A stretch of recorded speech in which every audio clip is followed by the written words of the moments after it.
Bakit? Bakit kahit alam mong hindi ka na pinapahalagahan, pinipilit mo pa ring manatili? Bakit kahit ramdam mong hindi ka nakabilang,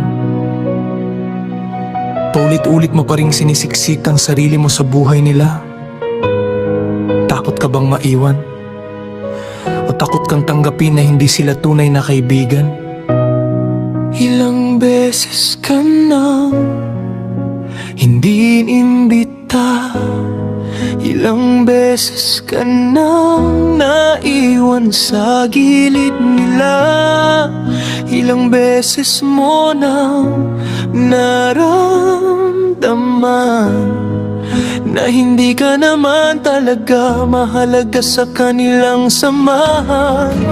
Ngunit heto ka pa rin naghihintay, umaasang isang araw mapapansin ka rin nila, habang unti-unti mong kinakalimutan ang halaga ng sarili mong pagkatao. Masakit tanggapin ang katotohanan kapag ang mga taong akala mo'y karamay, sila pa palang nagtuturo sa'yo na hindi lahat ng kasama mo'y kaibigan. Bakit ka pa nananatili sa mga taong hindi ka naman pinili? Bakit mo pinipilit ang sarili mo sa mga pusong wala namang lugar para sa'yo?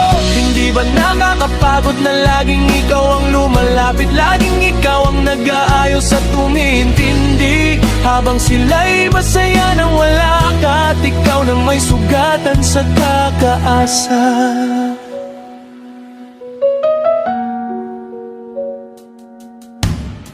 Hindi nakakahiya ang mawalan ng kaibigan. Ang nakakahiya ay ang mawalan ng respeto sa sarili. Kakahanap ng halaga sa maling tao, nakalimutan mo na ang tunay mong halaga. Hindi lahat ng umalis ay kawalan, minsan biyaya rin ang paglayo nila, para makita mong may mga taong mas karapat dapat sa kabutiang dala ng puso mo.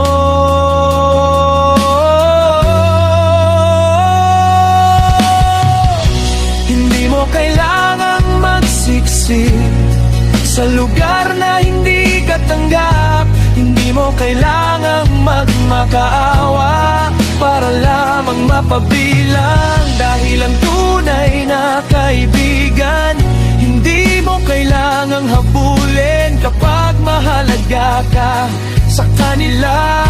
Hindi ka nila hahayaang maramdaman na mag-isa ka. Bakit ka pa nananatili kung araw-araw ka lang nasasaktan? Panahon na para piliin mo naman ang kapayapaan ng sarili mong damdamin. Hayaan mong umalis ang mga ayaw manatili at yakapin ang mga taong tunay na nagmamahal sa'yo, dahil hindi mo kailangang pilitin ang sarili mo sa mga taong hindi marunong magpahalaga sa'yo. Minsan, ang pinakamagandang desisyon ay hindi ang manatili, kundi ang umalis ng may respeto sa sarili, dahil ang tunay na kaibigan hindi kailanman ipaparamdam sa'yo na kailangan mong ipagsiksikan ang sarili mo para lang mapansin ka.